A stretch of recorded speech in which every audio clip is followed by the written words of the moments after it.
이런 감정을 느끼는 게 맞는 건가요?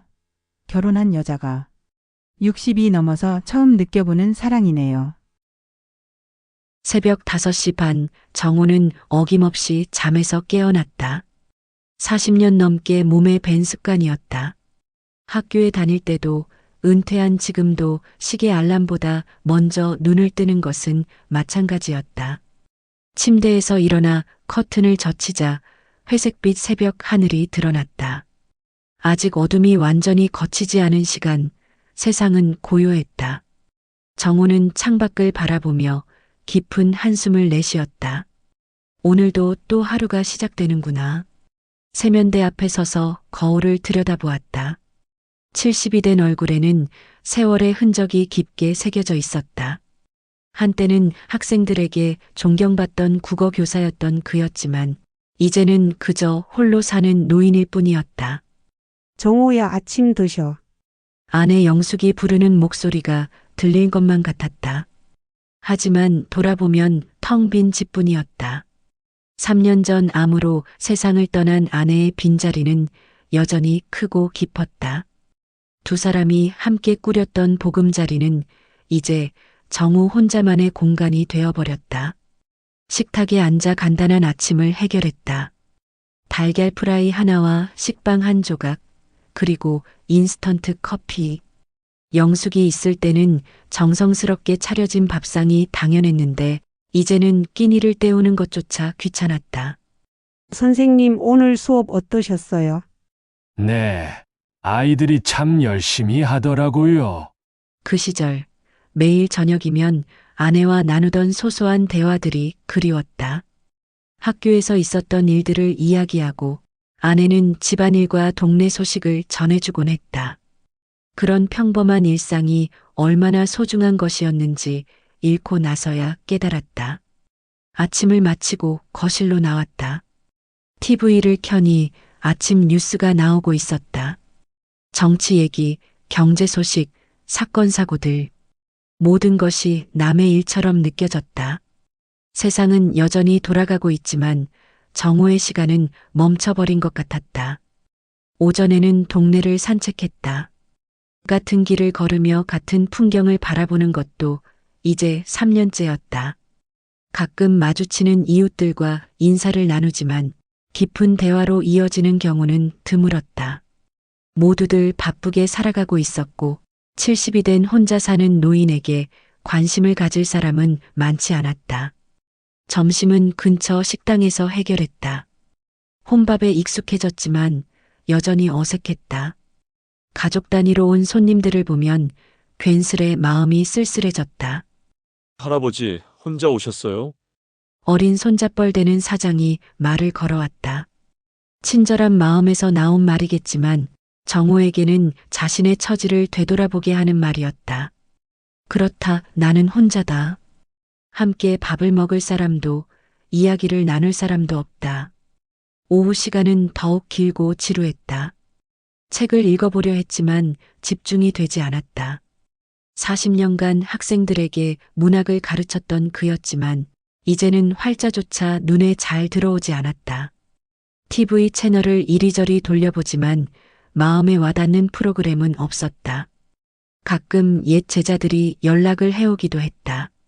스승의 날이나 명절이면 안부 인사를 전해오는 것이었다. 반가운 일이었지만 그마저도 일회성이었다.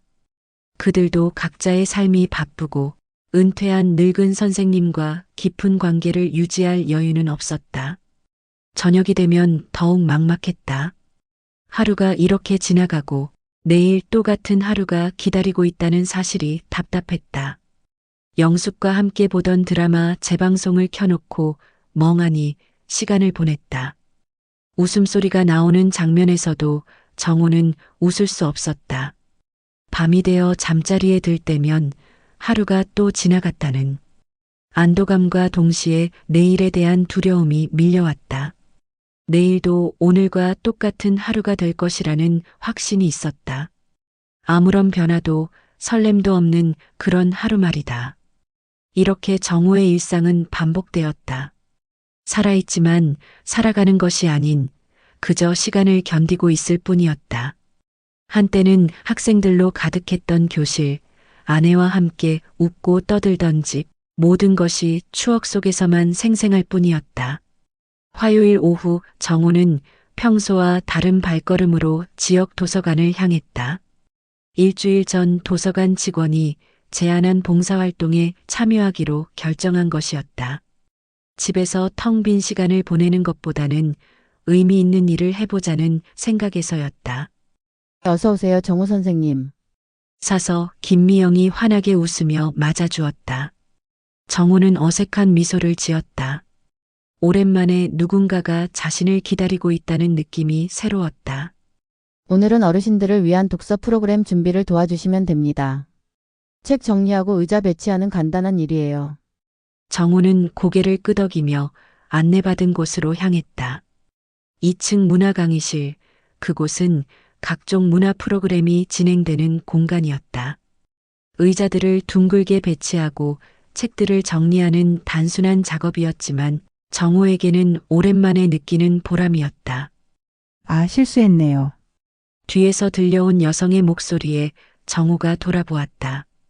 60대 초반으로 보이는 여성이 떨어뜨린 책들을 줍고 있었다.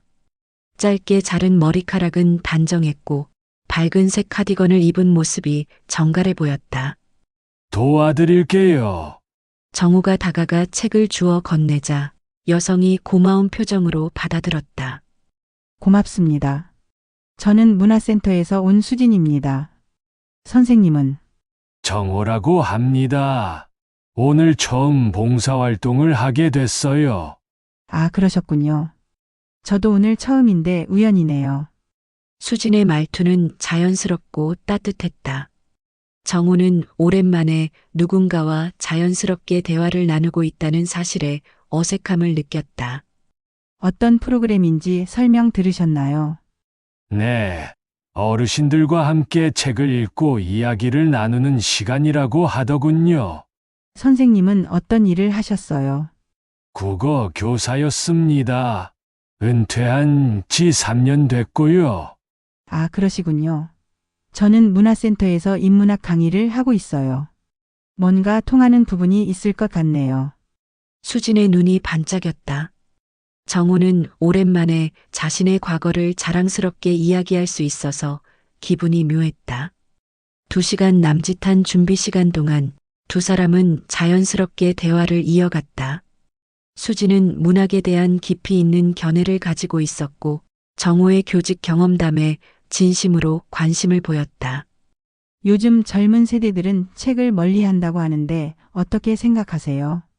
글쎄요.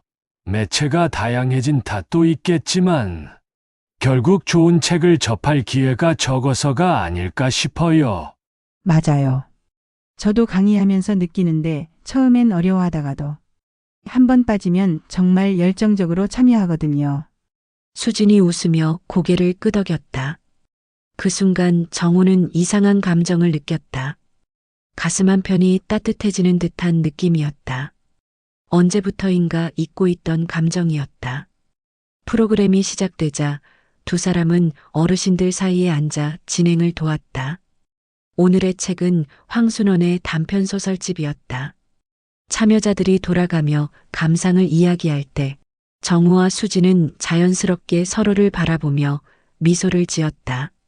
소나기를 읽으면서 젊은 시절이 생각났어요. 한 할머니의 말에 수진이 고개를 끄덕였다. 사랑은 나이가 들어도 변하지 않는 것 같아요. 설레는 마음만큼은요. 수진의 말을 들으며 정우는 자신도 모르게 얼굴이 뜨거워지는 것을 느꼈다. 60대의 수진이 사랑과 설렘에 대해 이야기할 때의 표정이 유난히 아름다워 보였다. 프로그램이 끝난 후 두 사람은 뒷정리를 함께 했다. 오늘 정말 즐거웠어요. 혼자 하는 것보다 훨씬 수월했네요. 저도 마찬가지예요. 오랜만에 이런 시간을 가져봤습니다. 정우의 말끝이 흐려졌다. 오랜만에 누군가와 함께하는 시간이라고 말하기에는 너무 솔직한 것 같았다. 다음 주에도 오실 거죠? 수진이 기대하는 눈으로 물었다. 네, 물론이요. 정호는 망설임 없이 대답했다. 그 순간 자신도 놀랄 정도로 확신에 찬 목소리였다. 도서관을 나서며 수진이 말했다. 그럼 다음 주에 또 만나요. 오늘 정말 감사했습니다.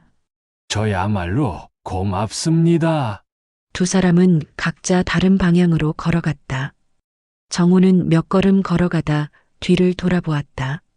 수진도 같은 타이밍에 뒤를 돌아보고 있었다.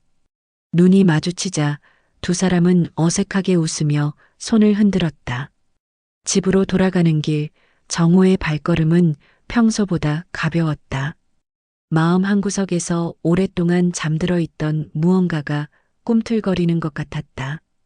이런 감정을 느낀 게 언제였던가? 영숙과 처음 만났을 때도 이랬던가? 저녁을 먹으며 정호는 오늘 있었던 일을 되짚어 보았다. 수진의 따뜻한 미소, 진심 어린 대화, 그리고 마지막에 서로를 돌아본 그 순간까지 모든 것이 생생했다. 참 이상하네. 정호는 혼잣말을 중얼거렸다. 70이 된 나이에 이런 마음을 느끼다니. 하지만 그 마음이 나쁘지 않았다. 오히려 오랫동안 느끼지 못했던 생동감이었다. 그날 밤 정호는 오랜만에 깊고 편안한 잠에 들었다. 내일이 그리고 다음 주 화요일이 기다려졌다. 일주일이 어떻게 지나갔는지 모를 정도로 정호에게는 빠른 시간이었다. 화요일이 오기를 손꼽아 기다린 것은 정말 오랜만이었다. 평소보다 일찍 일어나 면도를 깔끔하게 하고 옷장에서 가장 단정한 셔츠를 골라 입었다. 뭔가 달라 보이시는데요. 도서관에 도착하자 사서 김미영이 웃으며 말했다. 정호는 괜히 얼굴이 뜨거워졌다. 그냥 좀 더 신경 써봤습니다. 좋은 일이네요. 아, 수진 선생님은 아직 안 오셨는데 곧 오실 거예요. 김미영의 말을 듣자마자 정호의 마음이 두근거렸다. 자신이 수진을 기다리고 있다는 사실이 이렇게 투명하게 드러나다니. 정호 선생님, 익숙한 목소리에 돌아보니 수진이 밝은 미소로 다가오고 있었다. 오늘은 연한 노란색 블라우스를 입고 있었는데 그 색깔이 그녀의 피부톤과 잘 어울려 더욱 화사해 보였다. 일찍 오셨네요.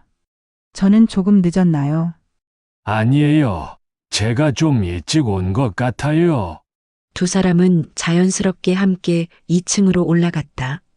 지난주보다 훨씬 편안한 분위기였다. 지난 한 주 어떻게 지내셨어요? 수진이 의자를 정리하며 물었다. 별다를 것 없이 지냈습니다. 선생님은요? 저는 강의 준비하느라 바빴어요. 이번 달 주제가 음악과 문학의 만남이거든요.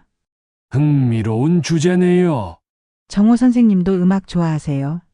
수진의 질문에 정호는 잠시 망설였다. 사실 영숙과 함께 클래식 음악을 즐겨 듣곤 했었다. 클래식을 조금 아내와 함께 듣곤 했었죠. 아, 그러셨군요. 수진의 표정이 잠시 어두워졌다가 금세 밝아졌다. 혹시 바흐나 쇼팽 같은 작곡가들 작품 아세요? 네. 특히 쇼팽의 녹턴을 좋아했어요. 정말요? 저도 녹턴을 무척 사랑해요. 특히 20번 작품. 유작이죠. 영화 피아니스트에 나온 그 곡. 맞아요. 정말 아름다운 곡이에요. 두 사람의 눈이 반짝였다.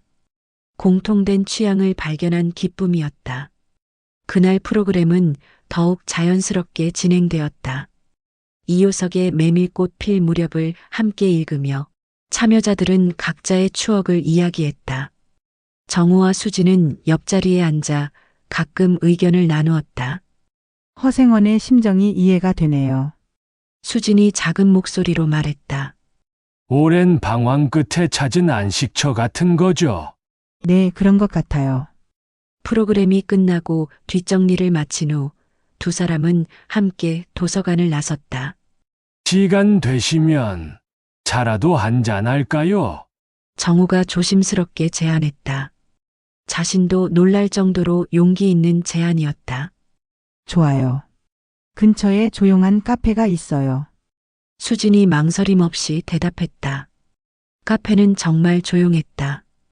오후 시간이라 손님도 많지 않았고 클래식 음악이 은은하게 흘러나오고 있었다. 아메리카노 주세요. 저도 같은 걸로요. 주문을 마치고 창가 자리에 앉자 두 사람 사이에 잠시 침묵이 흘렀다. 하지만 어색하지 않은 침묵. 세 번째 화요일 정호는 평소보다 일찍 도서관에 도착했다. 수진과의 만남이 주는 설렘은 이제 그의 일주일을 지탱하는 유일한 활력소가 되어 있었다. 하지만 오늘은 뭔가 달랐다. 정호 선생님, 오늘 수진 선생님이 좀 늦으실 것 같아요. 김미영 사서가 미안한 표정으로 말했다. 문화센터에서 급한 일이 생겼다고 연락이 왔어요. 정호의 마음에 작은 실망감이 스며들었다. 하지만 곧 이해한다는 표정을 지었다. 괜찮습니다. 먼저 준비를 시작하죠. 30분 후 수진이 부리부리하게 들어왔다. 평소와 달리 얼굴에 피로가 역력했다. 죄송해요. 갑자기 회의가 길어져서. 괜찮아요. 무슨 일 있으셨나요? 정우가 걱정스럽게 물었다. 아, 별거 아니에요. 그냥 업무상 문제가 좀. 수진이 말을 흐렸다. 하지만 그녀의 표정에서 뭔가 깊은 고민이 있음을 느낄 수 있었다. 그날 프로그램은 평소보다 조용했다. 수진이 계속 딴 생각에 빠져 있는 것 같았고 정우는 그런 그녀가 신경 쓰였다. 프로그램이 끝난 후 정우가 조심스럽게 물었다. 괜찮으시면 오늘도 차 한잔 하실까요? 수진이 잠시 망설이더니 고개를 끄덕였다. 네, 좋아요. 사실 혼자 있고 싶지 않아서. 카페에 앉자마자 수진이 깊은 한숨을 쉬었다. 무슨 일인지 말씀해 주실 수 있나요? 정우가 조심스럽게 물었다. 사실은 남편 일 때문에 좀 복잡해요. 수진이 커피잔을 돌리며 말했다. 남편이 사업을 하는데 요즘 상황이 좋지 않아요. 그런데 그 사람은 저한테 아무것도 말해주지 않아요. 무슨 일이 있어도 혼자 해결하려고 하고. 그럼 많이 힘드시겠어요. 20년 넘게 결혼 생활을 했는데 갈수록 소통이 안 돼요. 집에 늦게 들어오면 피곤하다고 하고 주말에도 골프 약속이나 사업 관련 모임만 나가고. 수진의 목소리에 깊은 외로움이 배어 있었다. 저는 그냥 잘 살고 있는 척하며 지내는 게 익숙해졌어요. 문화센터 강의를 하면서도 사람들 앞에서도요. 정우는 조용히 수진의 이야기를 들었다. 그제야 지난번에 느꼈던 그녀의 쓸쓸함이 이해되었다. 정호 선생님과 이야기하는 시간이 정말 소중해요. 이렇게 진솔하게 대화할 수 있는 게 언제만에인지 몰라요. 수진이 정우를 바라보며 말했다. 그 눈빛에는 감사함과 동시에 뭔가 간절함이 있었다. 저도 마찬가지예요. 선생님과 함께하는 시간이 제 일주일에서 가장 의미 있는 시간이에요. 정우의 솔직한 고백에 수진이 잠시 놀란 표정을 지었다. 정말 그렇게 생각하세요? 아, 네. 솔직히 말하면 화요일이 오기만을 기다리며 지내고 있어요. 두 사람 사이에 잠시 침묵이 흘렀다. 서로의 마음이 단순한 우정을 넘어서고 있다는 것을 둘 다 느끼고 있었다. 정호 선생님, 수진이 말을 시작하다가 멈췄다. 말씀하세요. 저 이런 감정을 느끼는 게 맞는 건가요? 결혼한 여자가. 수진의 고백에 정호의 가슴이 뛰었다. 그녀도 자신과 같은 마음을 가지고 있었던 것이다. 저도 같은 생각이에요. 이 나이에 이런 상황에서 정우가 고개를 숙이며 말했다. 하지만 마음이라는 게 나이나 상황을 따지지 않는 것 같아요. 그렇죠. 하지만 저는 기혼자고 지역에서 알려진 사람이에요. 문화센터 강사로 많은 사람들이 저를 알고 있어서. 수진의 목소리에 고뇌가 깊어졌다. 만약 누군가 우리가 이렇게 만나는 걸 본다면 그런 걱정은 하지 마세요. 정우가 조심스럽게 말했다. 우리는 그냥 좋은 친구로 지낼 수 있어요. 하지만 그 말을 하면서도 정우 자신도 그것이 가능할지 확신하지 못했다. 친구. 수진이 그 단어를 되뇌었다. 네, 친구요. 서로에게 위로가 되는 그런 사이로. 정말 그럴 수 있을까요? 수진이 정우를 바라보며 물었다. 그 눈빛에는 희망과 두려움이 동시에 담겨 있었다. 그 순간 카페 입구로 중년 여성 2명이 들어왔다. 수진이 그들을 보자마자 얼굴이 굳어졌다. 저분들. 문화센터 수강생이에요. 수진이 작은 목소리로 말했다. 혹시 저희를 봤을까요? 글쎄요. 하지만 아무것도 안 했으니까 괜찮아요. 정우가 안심시키려 했지만 수진의 불안감은 쉽게 가라앉지 않았다. 오늘은 이만 가볼게요. 수진이 급히 일어났다. 네, 알겠습니다. 정우도 함께 일어나며 계산을 하려 했지만 수진이 먼저 카운터로 향했다. 카페를 나서며 두 사람은 평소보다 어색한 작별 인사를 나누었다. 다음 주에 봬요. 네, 다음 주에요. 집으로 돌아가는 길 정우의 마음은 복잡했다. 수진이 자신과 같은 마음을 가지고 있다는 기쁨과 동시에 그녀가 기혼자라는 현실 사이에서 갈등하고 있었다. 그날 밤 정우는 쉽게 잠들지 못했다. 수진의 고백, 그녀의 불안한 표정, 그리고 자신의 마음이 계속 머릿속을 맴돌았다. 우리는 정말 그냥 친구로만 지낼 수 있을까? 정우는 천장을 바라보며 자문했다. 하지만 답은 쉽게 나오지 않았다. 마음 깊은 곳에서는 이미 선을 넘고 있다는 것을 알고 있었다. 그리고 그것이 얼마나 위험한 일인지도. 하지만 동시에 수진 없는 삶을 상상할 수 없다는 것도 사실이었다. 이 딜레마 속에서 정호는 긴긴 밤을 뜬 눈으로 지새웠다. 4번째 화요일, 정호는 평소보다 더 일찍 잠에서 깼다. 지난주에 어색했던 작별 이후 수진이 어떤 마음으로 올지 걱정이었다. 혹시 오지 않을까 하는 두려움까지 들었다. 도서관에 도착했을 때 수진은 이미 와 있었다. 하지만 그녀의 표정은 평소와 달랐다. 뭔가 결심을 한 듯한, 그러면서도 불안한 기색이 역력했다. 일찍 오셨네요. 정우가 조심스럽게 말을 걸었다. 네, 집에 있기가 답답해서요. 수진의 대답이 평소보다 직접적이었다. 무슨 일 있으셨나요? 지난주에 저희 이야기요. 수진이 정우를 바라보며 말했다. 계속 생각해 봤는데 친구로만 지낸다는 게 가능할까 싶어요. 정우의 가슴이 두근거렸다. 그도 같은 생각을 하고 있었기 때문이었다. 저도 마찬가지였어요. 정호 선생님, 수진이 잠시 망설이더니 말을 이었다. 이런 감정을 느껴본 게 정말 오래된 것 같아요. 아니, 처음일지도 모르겠어요. 처음이라니요. 결혼할 때도 이런 설렘은 없었어요. 그냥 적당한 나이에 적당한 사람과 결혼한다는 생각이었거든요. 수진의 고백에 정우는 복잡한 감정을 느꼈다. 그녀가 진정한 사랑을 모르고 살아왔다는 안타까움과 자신이 그런 감정을 불러일으켰다는 것에 대한 부담감이 동시에 밀려왔다. 하지만 선생님과 함께 있으면 마음이 이렇게 뛰어요. 수진이 가슴에 손을 얹으며 말했다. 60이 넘은 나이에 이런 마음을 느끼다니 저도 믿어지지 않아요. 그날 프로그램은 두 사람 모두 집중하기 어려웠다. 참여자들이 이야기하는 동안에도 서로를 의식하며 시선을 주고받았다. 손이 닿을 뻔할 때마다 전기가 통하는 듯한 느낌이었다.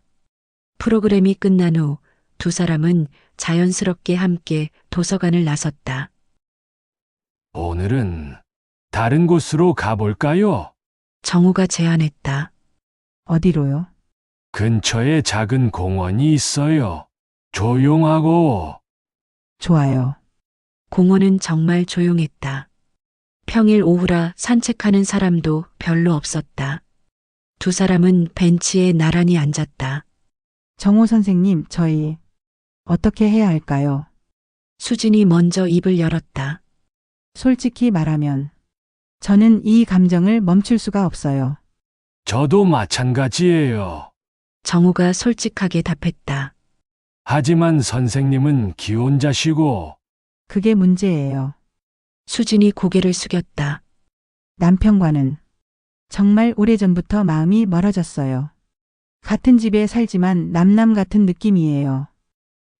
그래도 저는 지금까지 의무감으로만 살아왔어요.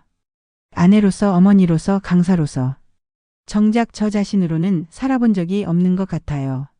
수진의 목소리에 간절함이 배어 있었다. 선생님과 함께 있을 때만 진짜 제가 되는 것 같아요. 정우는 수진의 손을 바라보았다. 그 손을 잡고 싶은 충동을 참기 어려웠다. 수진 씨, 정우가 처음으로 그녀를 이름으로 불렀다.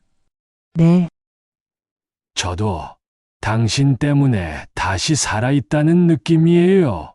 정호 씨. 수진도 자연스럽게 그를 이름으로 불렀다. 그 순간 두 사람의 손이 자연스럽게 맞닿았다. 벤치 위에서 조심스럽게 손을 잡은 채 두 사람은 한참을 그렇게 있었다. 이런 게 사랑인가요? 수진이 작은 목소리로 물었다. 저는 그렇다고 생각해요. 정호의 대답에 수진의 눈에 눈물이 맺혔다. 60이 넘어서 처음 느껴보는 사랑이네요. 저는 70이에요. 두 사람이 동시에 웃었다. 슬프면서도 행복한 웃음이었다. 우리 어떻게 되는 거죠? 수진이 물었다. 모르겠어요. 하지만 지금 이 순간이 너무 소중해요. 정우가 그녀의 손을 더 꽉 잡았다. 저도요. 이 감정을 숨기고 살 자신이 없어요. 그럼 숨기지 맙시다. 하지만 위험해요. 사람들이 알게 되면 그래도 이대로 포기할 수는 없어요. 정우의 말에 수진이 고개를 끄덕였다. 네, 저도 그래요. 해가 지기 시작했다. 두 사람은 여전히 손을 잡고 공원 벤치에 앉아 있었다. 다음 주에도 만날 수 있을까요? 수진이 물었다. 당연히요. 봉사활동 말고도 네? 따로 시간을 내서 만날 수 있을까요? 정우의 제안에 수진이 잠시 망설였다. 위험하지 않을까요? 조심스럽게 아무도 모르게요. 어디서요? 제 집으로 오시겠어요? 정우의 말에 수진이 놀란 표정을 지었다. 집으로요? 네. 아무도 없고 조용해요. 수진이 한참 생각하더니 고개를 끄덕였다. 네, 가볼게요. 정말요? 네, 저도. 당신과 더 많은 시간을 보내고 싶어요. 두 사람은 서로를 바라보며 미소를 지었다. 금기를 넘나드는 위험한 사랑이지만 그 어떤 것도 이 감정을 막을 수는 없을 것 같았다. 그럼 이번 금요일 오후에 올 수 있나요? 네, 좋아요. 공원을 나서며 두 사람은 각자 다른 방향으로 걸어갔다. 하지만 이번에는 뒤돌아보지 않았다. 금요일에 다시 만날 것을 약속했기 때문이었다. 집에 돌아온 정호는 가슴이 두근거리는 것을 멈출 수 없었다. 수진이 자신의 집에 온다는 생각만으로도 흥분되었다. 동시에 이 감정이 얼마나 위험한 것인지도 알고 있었다. 하지만 이미 돌이킬 수 없는 선을 넘어버린 것 같았다. 70년 인생에서 처음 느껴보는 이런 간절한 사랑을 이제 와서 포기할 수는 없었다. 그날 밤 정호는 오랜만에 설렘으로 잠이 오지 않는 밤을 보냈다. 금요일이 빨리 오기를 간절히 바라면서 금요일 오후 2시 정호는 집안을 다시 한번 점검했다. 먼지 하나 없이 깨끗하게 치워놓은 거실, 정성스럽게 우린 차, 그리고 영숙의 사진들은 서랍 안에 조심스럽게 정리해 두었다. 수진을 맞을 준비가 끝났다. 문 앞에서 들려오는 초인종 소리에 정호의 심장이 크게 뛰었다. 문을 열자 수진이 서 있었다. 평소보다 화장을 연하게 하고 수수한 옷차림이었지만 그 어느 때보다 아름다워 보였다. 들어오세요. 실례합니다. 수진이 조심스럽게 현관을 들어섰다. 집안을 둘러보던 그녀가 말했다. 정말 깔끔하게 정리하셨네요. 혼자 살다 보니 습관이 됐어요. 거실 소파에 앉아 차를 마시며 두 사람은 어색한 침묵을 깨기 위해 대화를 시작했다. 이 집에서 오래 사셨나요? 20년 정도 됐어요. 아내와 함께. 정호의 말이 끝나기 전에 수진이 고개를 끄덕였다. 많은 추억이 있으시겠어요. 네. 하지만 지금은 새로운 추억을 만들고 싶어요. 정호가 수진을 바라보며 말했다. 그녀의 볼이 살짝 붉어졌다. 저도. 그래요. 두 사람의 손이 소파 위에서 자연스럽게 맞닿았다. 지난 화요일 공원에서보다 훨씬 더 친밀한 분위기였다. 수진 씨, 네? 이렇게 집에 와주셔서 고마워요. 저야말로. 이런 시간을 가질 수 있어서 행복해요. 정호가 수진의 손을 두 손으로 감쌌다. 그녀가 작게 떨고 있는 것을 느꼈다. 긴장되시나요? 조금. 이런 경험이 처음이라서요. 저도 마찬가지예요. 두 사람이 서로를 바라보며 조용히 웃었다. 그 순간 정호가 조심스럽게 수진의 뺨에 손을 갖다 댔다. 정호 씨, 수진의 목소리가 떨렸다. 괜찮아요. 아무도 우리를 방해하지 않아요. 정호가 천천히 수진에게 가까이 다가갔다. 수진도 눈을 감으며 그를 받아들였다. 두 사람의 입술이 조심스럽게 맞닿았다. 70년과 60년의 인생에서 가장 설레는 키스였다. 이런 게 사랑이군요. 수진이 정호의 어깨에 머리를 기대며 속삭였다. 네. 이런 게 사랑이에요. 두 사람은 소파에서 서로를 껴안고 오랜 시간을 보냈다. 뜨거운 열정이라기보다는 오랫동안 그리워했던 온기를 나누는 시간이었다. 그러나 행복한 시간은 오래가지 않았다. 정호 씨 집에 손님이 와 있네? 창밖에서 들려오는 목소리에 두 사람이 깜짝 놀라 몸을 일으켰다. 저거. 누구 차예요? 우리 동네에서 보지 못한 차인데. 이웃집 아줌마들의 수군거리는 소리가 들렸다. 수진의 얼굴이 새하얗게 질렸다. 어떻게 해요? 제 차를 봤나 봐요. 괜찮아요. 그냥 지나갈 거예요. 하지만 정호의 예상과 달리 초인종이 울렸다. 정호 씨 집에 계세요? 동네에서 가장 입이 긴 박 여사의 목소리였다. 안 계신가? 차는 있는데. 수진이 패닉 상태가 되었다. 어떻게 해요? 저 사람이 절 보면 화장실로 가세요. 빨리. 정호가 수진을 화장실로 데려가고 문을 잠근 후 현관으로 향했다. 박 여사님. 무슨 일이세요? 계셨네요. 아까 모르는 차가 와 있어서. 혹시 무슨 일 있나 해서요.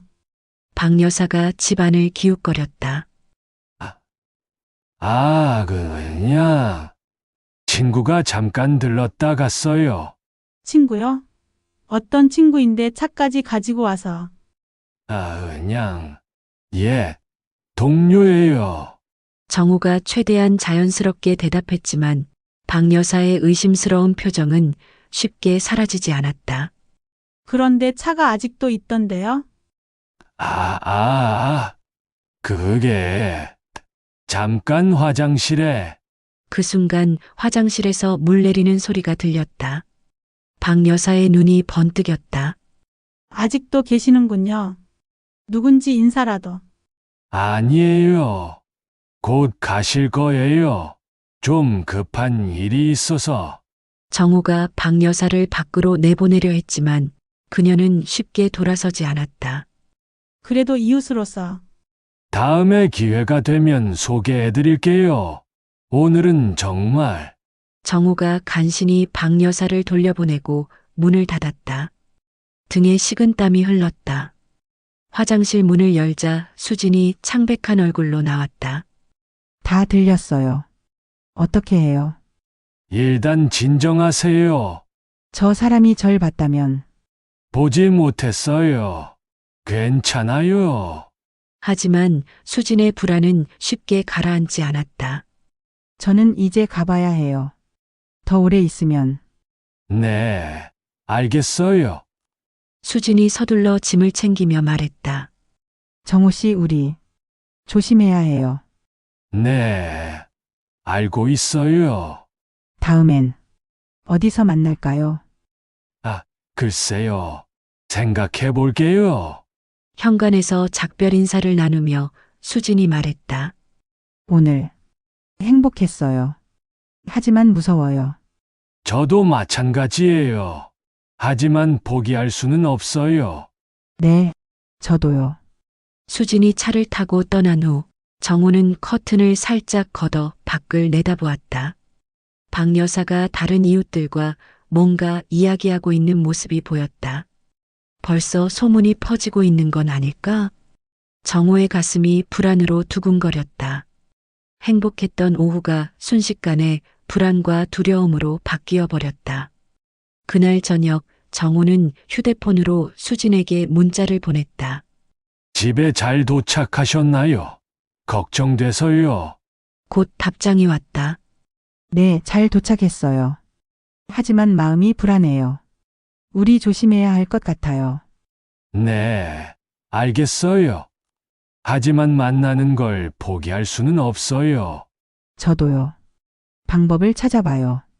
문자를 주고받으며 두 사람은 서로에 대한 마음은 변하지 않았지만 앞으로 더욱 조심스럽게 행동해야 한다는 것을 깨달았다.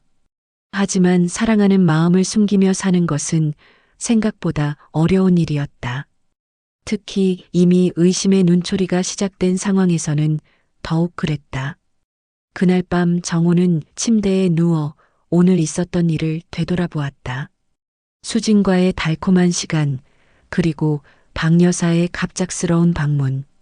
앞으로 얼마나 많은 위험이 기다리고 있을지 알 수 없었다. 하지만 한 가지는 확실했다. 이 사랑을 포기할 수는 없다는 것이었다. 설령 온 세상이 반대한다 하더라도. 박 여사의 방문 이후 일주일이 지났다. 정호는 평소보다 더욱 조심스럽게 행동했다. 동네를 산책할 때마다 이웃들의 시선이 예전과 다르다는 것을 느꼈다.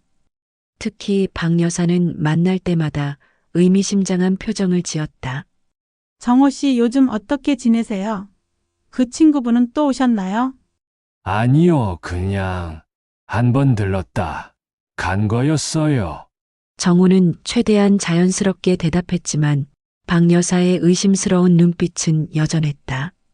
화요일 도서관에서 수진을 만났을 때도 분위기는 어색했다.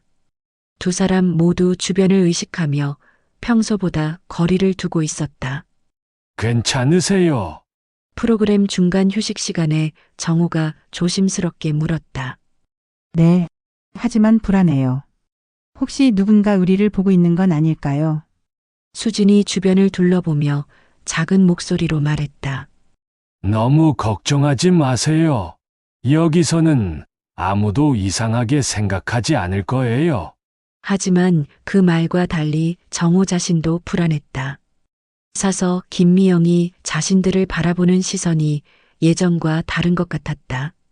프로그램이 끝난 후 두 사람은 평소처럼 함께 나가지 못했다.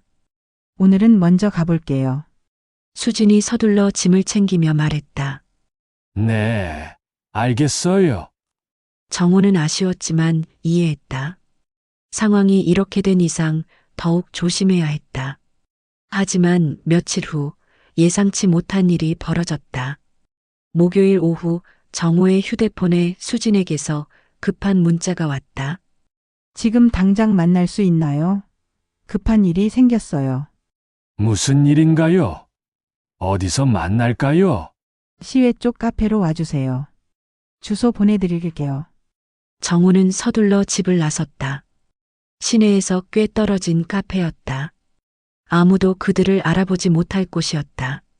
카페에 도착했을 때 수진은 이미 구석진 자리에 앉아 있었다. 얼굴이 창백했고 눈이 빨갛게 부어 있었다. 무슨 일이에요? 정우가 급하게 물었다. 소문이 퍼지기 시작했어요. 소문이요. 문화센터 수강생 중 한 분이 저에게 물어봤어요. 혹시 남자친구가 있냐고. 수진의 목소리가 떨렸다. 그래서 뭐라고 하셨어요? 당연히 아니라고 했죠. 하지만 그분이 말하기를 누군가 저를 나이 든 남성과 함께 있는 걸 봤다고 하더라고요. 정호의 가슴이 철렁 내려앉았다. 혹시 그 방 여사가 아마도요. 아니면 카페에서 본 사람들 중 누군가가.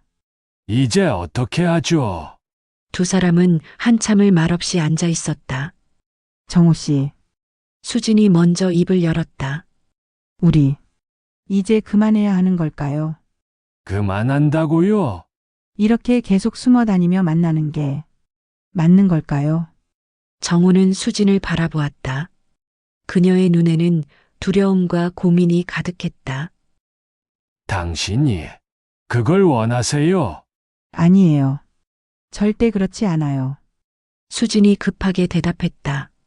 그럼 포기할 수 없어요. 정호가 테이블 너머로 손을 내밀었다. 하지만 위험해요. 사랑이 원래 위험한 거 아닌가요? 정호의 말에 수진이 고개를 들었다.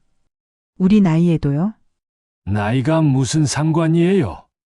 마음은 거짓말하지 않잖아요. 수진이 정호의 손을 잡았다. 저 고백할 게 있어요. 뭔가요? 며칠 전부터 남편이 의심하기 시작했어요. 의심을? 제가 요즘 밖에 나가는 시간이 많아졌다고 예전과 달라졌다고. 정호의 표정이 심각해졌다. 그래서 어떻게 하셨어요?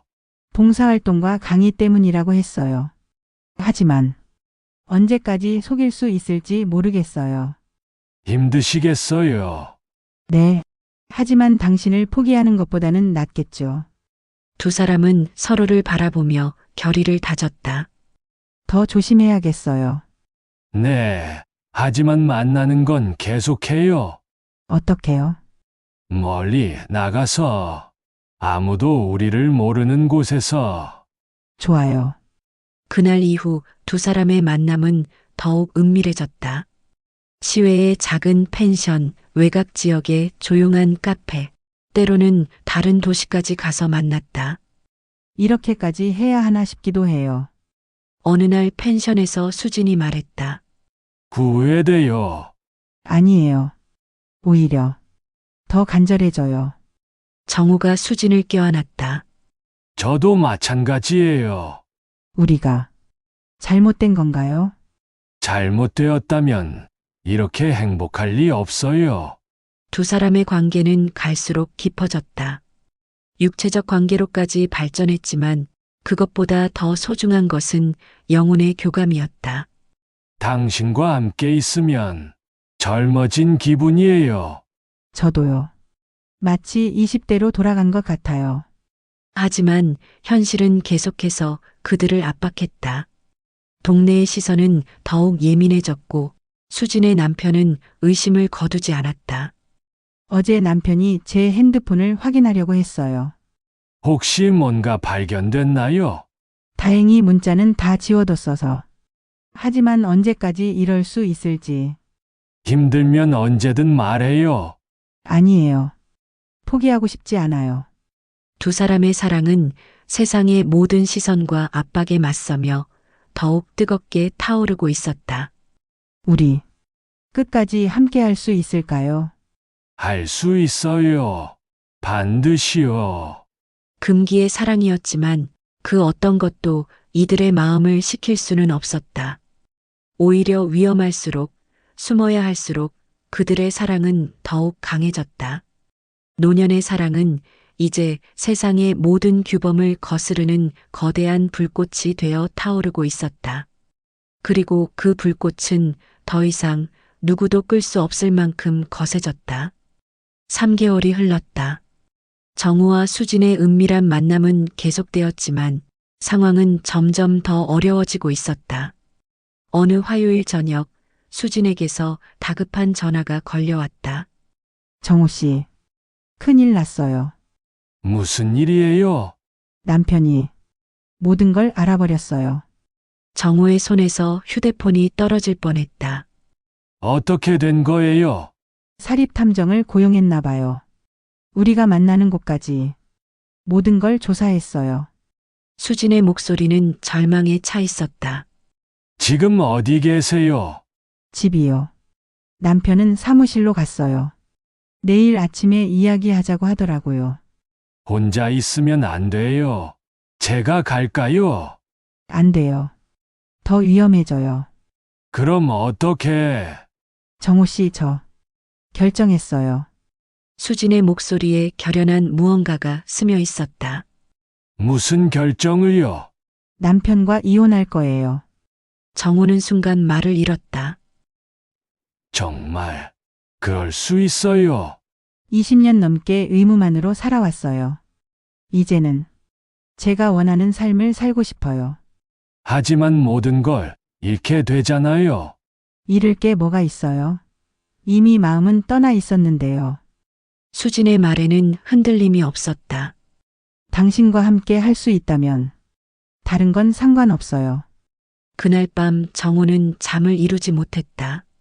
수진의 결단이 고마우면서도 부담스러웠다. 자신 때문에 그녀가 모든 걸 포기해야 한다는 사실이 무거웠다. 다음 날 오후 수진에게서 연락이 왔다. 끝났어요. 어떻게 됐나요? 이혼하기로 했어요. 재산 분할도 포기했어요. 그냥 깨끗하게 정리하고 싶어서요. 혼자서 어떻게 살 건데요? 문화센터 강의로는 부족하겠지만 다른 일도 찾아볼 거예요. 정우는 한참을 고민했다. 수진 씨, 네? 저와 함께 살래요? 정말요? 아, 네. 이제 더 이상 숨어서 만날 필요 없잖아요. 하지만 사람들이 뭐라고 할지 상관없어요. 우리가 행복하면 그걸로 된 거예요. 수진이 한참을 침묵하더니 말했다. 좋아요. 함께 살아요. 한 달 후 수진은 정우의 집으로 이사 왔다. 짐은 많지 않았다. 옷가지와 책 몇 권이 전부였다. 구애 없어요. 정우가 물었다. 전혀요. 이렇게 자유로운 기분은 처음이에요. 동네 사람들 시선이 따가울 텐데. 처음엔 그렇겠죠. 하지만 시간이 지나면 익숙해질 거예요. 실제로 처음 며칠은 힘들었다. 박 여사를 비롯한 이웃들의 시선이 노골적으로 불편했다. 저 나이에 저러고 다니니 아내 죽고 얼마나 됐다고. 수군거리는 소리가 들릴 때마다 정우는 마음이 아팠다. 하지만 수진은 오히려 당당했다. 신경 쓰지 마세요. 우리가 잘못한 게 아니에요. 그래도 사랑하는 게 죄인가요? 행복해지는 게 잘못인가요? 수진의 말에 정우도 용기를 얻었다. 도서관 봉사활동도 그만두어야 했다. 김미영 사서가 난처한 표정으로 말했다. 죄송해요. 다른 자원봉사자들이 불편해한다고 하네요. 이해해요. 정우가 담담하게 대답했다. 다른 곳에서 봉사할 기회가 있을 거예요. 문화센터에서도 수진에게 강의 중단을 요청해 왔다. 수강생들 부모님들이 항의를 했다고 하더군요. 그렇군요. 수진도 예상했던 일이라며 차분하게 받아들였다. 다른 곳에서 기회를 찾아볼게요. 하지만 현실은 녹록하지 않았다. 작은 지역사회에서 그들에 대한 시선은 쉽게 바뀌지 않았고 일자리를 구하는 것도 어려웠다. 이렇게 어려울 줄 몰랐어요. 어느 날 저녁 수진이 한숨을 쉬었다. 힘들면 다른 곳으로 이사 갈까요? 정우가 제안했다. 어디로요?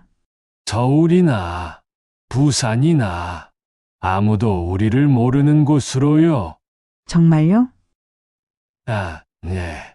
저도 이 동네에서 40년을 살았지만 당신과 함께라면 어디든 갈 수 있어요. 하지만 정든 곳을 떠나는 게 정든 곳보다 사랑하는 사람이 더 중요해요. 2달 후 정우와 수진은 부산으로 이사했다. 바닷가 근처의 작은 아파트였다. 새로운 곳에서 새로운 시작이었다. 여기서는 그냥 부부라고 하면 돼요. 정말 부부가 되고 싶어요. 수진이 정우를 바라보며 말했다. 그럼 결혼할까요? 이 나이에요. 나이가 무슨 상관이에요? 그해 가을, 정우 70세, 수진 62세의 나이에 두 사람은 조용한 결혼식을 올렸다. 하객은 없었지만 그 어떤 결혼식보다 의미 있었다. 이제 정말 끝인가요? 아니에요. 이제 시작이에요. 바닷가를 걸으며 두 사람은 손을 맞잡았다. 우리 잘한 거죠? 물론이에요. 이렇게 행복한데 뭐가 잘못됐다는 거죠? 모든 걸 잃었지만 가장 중요한 걸 얻었네요. 사랑을요. 내 사랑을요. 석양이 지는 바다를 바라보며 두 사람은 서로를 껴안았다. 70년과 62년의 인생에서 가장 아름다운 순간이었다. 세상이 뭐라 하든 나이가 몇 살이든 진정한 사랑 앞에서는 모든 것이 무의미했다. 그들은 평생 지켜온 안정과 명예를 버리고 사랑을 택했다. 그리고 그 선택을 후회하지 않았다. 내일은 뭘 할까요? 당신과 함께라면 뭘 해도 좋아요. 새로운 도시, 새로운 삶, 새로운 사랑. 인생의 마지막 순간에 모든 것을 건 그들의 선택은 옳았다. 사랑에는 나이도 상황도 시간도 무의미했다.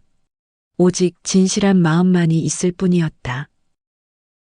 끝까지 청취해 주셔서 감사합니다. 구독과 좋아요, 댓글은 영상 제작에 큰 힘이 됩니다. 항상 건강하시고 행복하세요.